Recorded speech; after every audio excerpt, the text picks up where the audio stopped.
we all talk about the pyramids and how could they have possibly built it? How did they do it so many years ago? But do you know that in India, we have so many temples, but the one with the highest Gopuram is there in Tanjavur, which is where the Chola dynasty had happened, and his role, Rajaraja Cholan, had built it. That particular temple has the highest Gopuram in the whole world. The top stone alone, it's a single stone that weighs 80 tons. 80 tons, not 1 ton or 2 tons. And how did they do it? But do we know that? We all go to the pyramids, we go see the Leaning Tower of Pisa. Someone said something very nicely. He said, we are actually appreciating a building that doesn't stand. It's falling over and wow, let's take a picture, let's take a selfie, and we're getting excited. But we have temples today that stand and they didn't use plaster.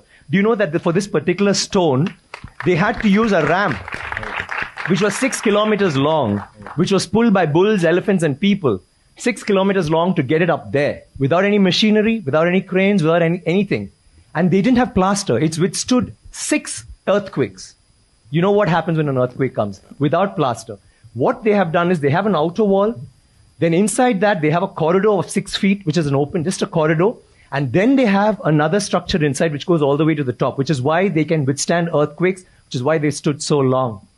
So these are all things that we need to know about. This particular king has built 5,000 dams in his time, and he's made a water management ministry in that time. He's had elections for the village leaders.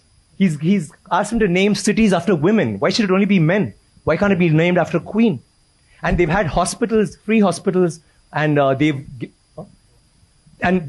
he actually brought loans. I mean, he used to give loans. He used to help people get dignity, not just throw money around. So this is something that's so illustrious. And this happened in the 9th century. I'm sorry, I'm taking so much time. It happened in the 9th century when the rest of the world, you talk about superpowers today, the 9th century, all this happened when we had the biggest maritime naval thing in the world.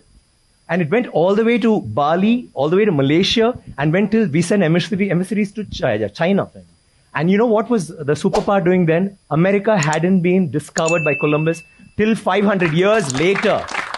So think about our culture, think about how advanced we were. We need to be proud of this. It's nothing to do with North India, South India, West India, East India. It is, we are Indians. And we need to feel proud about that.